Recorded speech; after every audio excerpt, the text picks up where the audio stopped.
cracking, everybody? Welcome back to the channel. New video. Today we're going to talk about a topic, a subject that is very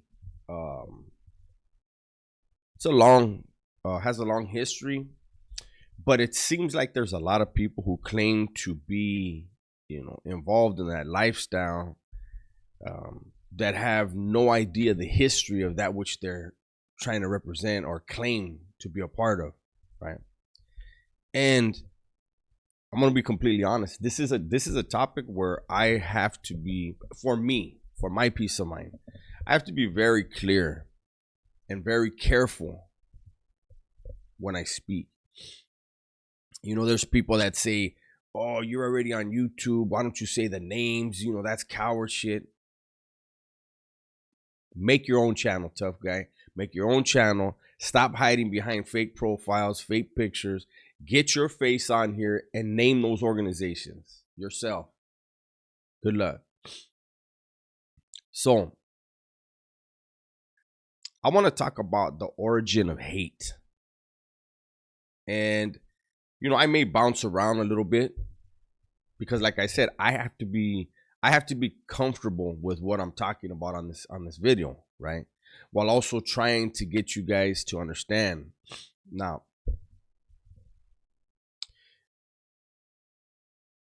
the California Department of Corrections had something happen within its walls in the 1950s. Something formed in the 1950s, which still thrives to this day. Now, in the 1960s, a second group of raza formed. And we're talking about part of the Big Four. This is two of the Big Four, right?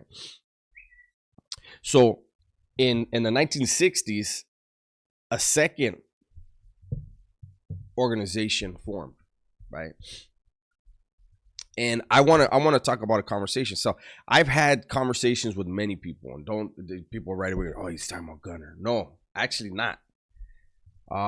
Since I've been out, I've talked to several different Northerners that were in the mix, and because I'm not gonna say names of who they were, but when I asked them, their understanding, there's one in particular, right? He's from San Mateo, I'll say that. And when I asked him in particular about the stories that they were fed on the beef, right? It was pretty mind-blowing, but understandable. He told me that their thing was formed because the vatos from Southern California were targeting the vatos from Northern California and raping them and trying to punk them and all this and this and that, right? And I was like, there was no such thing as North and South. How do you, like, the history of their thing, when you look at the founders of it, they were all from Southern California. So how is it even a thought that when you're fed, when you're given your history lessons and you see where they were all from, how does that compute in your mind that story is true, right? But I understood when you have so let's be clear here. One thing started in the 50s. Another thing started in the 60s. The South and North thing started in the late 70s, almost 80s, in the California Youth Authority. Didn't even start in the joint. So this whole thing that people talk about, it started because this side targeted that side. They didn't exist. If you were Mexican, you were Mexican. There wasn't, "Oh, he's one of them vatos from up north," or, "Oh, he's one of them vatos from down south." They didn't have that till way later. But I understand that when you have These dudes started in like I said, in the California Youth Authority, not in the fucking CDC. They got kicked. They started kicking them out of the California Youth Authority, and they started entering the California Department of Corrections.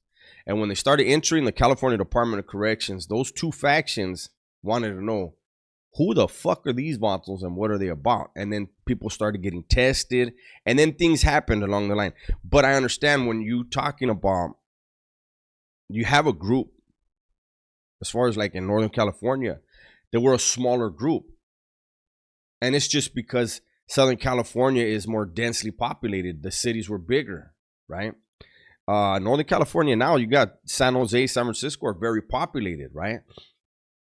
But you also have a lot of cities in Southern California that are pretty damn big, pretty populated, gang infested. So there was always that thing where there was more people. It didn't matter if it was white, black, Asian, Mexican. You're going to have more coming into the Department of Corrections from Southern California. I remember at one point they said that Southern California had 60% of the prison population was from Southern California. So when you have a group that's smaller, you need them to focus their hate. You need to intensify their hate so that when they get down, when they have to get off, they get off with pure hate. And I think that's where the whole story came of raping and punking and, you know, the suppression and, you know, the all this stuff, man. I think it was created in order to get their group to just hate. And I'll tell it here's I'm going to tell you two stories. I remember right before I got busted and went to YA. It was actually the day before I got picked up on a stabbing case. One of my older homeboys just paroled from the joint. And I'm 15 years old. And I asked him, we're talking about the joint, and he was like, hey, how is it? Oh, this and this and that. And I personally asked him, hey, Holmes, what's up with them vatos from up north? And he told me, hey, Holmes, they're raza, eh? They got balls too. You know, he goes, I don't know if you vatos think they don't have balls, eh? But they're like us. They're Mexicanos. I was like, okay. And so when I look back and I think how, you know, this goes back to down south, they just don't, and that's, I get, look, the upstaters, I get it, Holmes, but I got to keep it real. We're down south. Nobody was talking about the whole northern southern thing. It doesn't happen out here.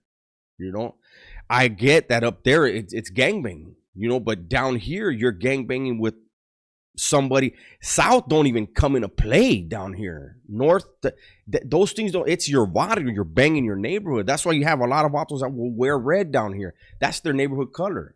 They're not tripping on that stuff. Then there's another story. It was a older homie. Very, very well respected. It's the same guy I've spoken of many times. You know, the one that told me that it doesn't take a man to survive prison. This is the same individual. Big ass dude, big old whip, old school. Started doing time in the 70s.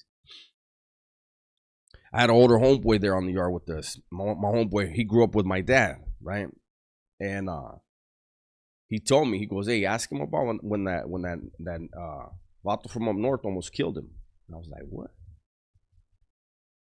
I said, hey, Holmes, hey, what happened, Holmes? One of them vatos from up north almost killed you. And he looked at my homeboy and goes, all right.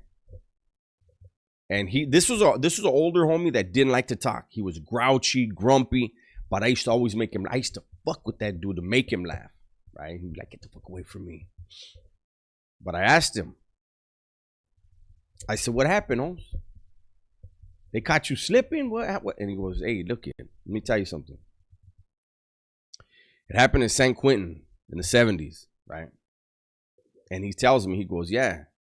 He goes, you know, I was like the rest of you vatos, I was a youngster.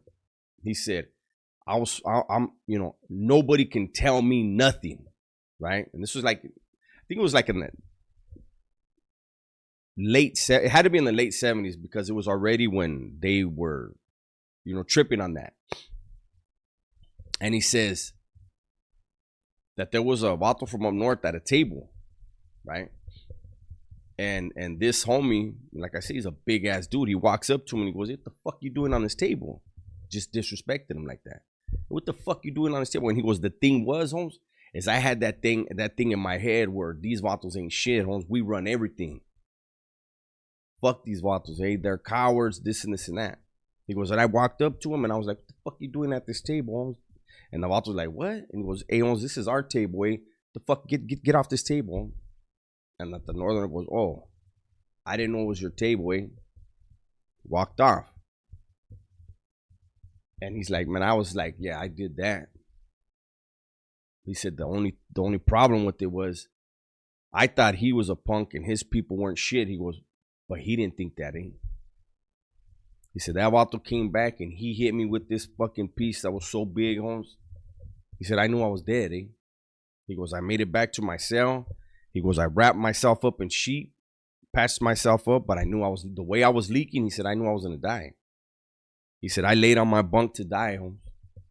He said, the only reason why I'm here is because when they came by to do count, the hood, I saw that there was blood. He said, and I try to cover like I'm dead, you know? And he said, that's how bad I was leaking, eh? He goes, from that day on, I've never underestimated anybody, Holmes. We're all men. We're all capable of killing. So this is you see when I'm talking to two of my older homeboys, one from my neighborhood, one just, you know, a homie, they're telling me like, these vatos right here, they'll get down. You know, don't overlook them. It's the complete opposite of the game on the other side. And I think that, you know, when I see this rap beef that's going on, you know, I see these rappers talking about stuff, and it's like there's hatred on. I think here's what I'm gonna probably catch heat for. There's hatred on one side, and there's misunderstanding on the other. You know, and it's just perpetuating the hate and the misunderstanding. You have raza that are really killers, proven, established killers in the joint from both sides, and there's no hostility there. And then you have rappers out here pushing a narrative.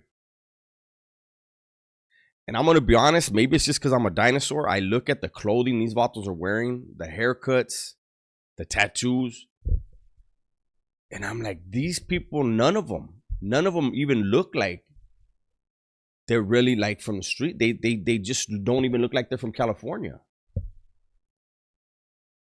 And the things that they're talking about, I already said this in other videos. Nobody from outside of California, maybe a couple little spots in the Southwest. No, outside of that, nobody gives a fuck about this north-south thing. And you're rapping about some shit that people in other states, they don't even know about it. They're like, what the fuck? I'm not buying that music. I don't even know what the fuck they're talking about. And people will push a narrative that is just not based on reality, man. If you know your own history, you know there's no way it's true. But they still push it. But anyways, that's my video on the origins of hate. And it's a trip that hate is still in effect to this day. And it will continue to be as long as these rappers rap about stuff like that. Because these youngsters out here, they're going to regurgitate it. These rappers coming up, they're going to copy the style. But understand this, man.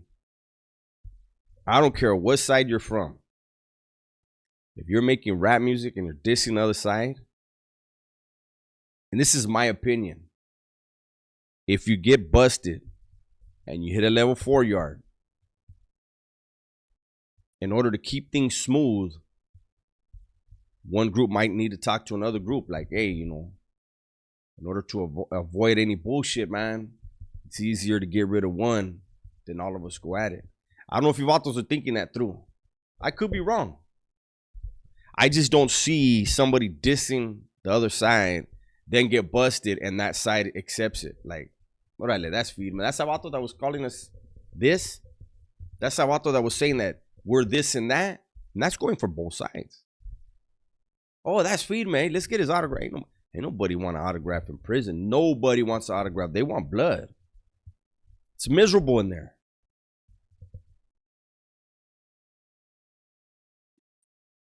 That's all I can say about that. You guys got to rap the way you rap and say what you say, and live with the consequences.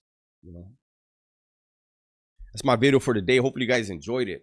Everybody, please be safe, be smart, and tell the ones you love that you love them, right? I'm out.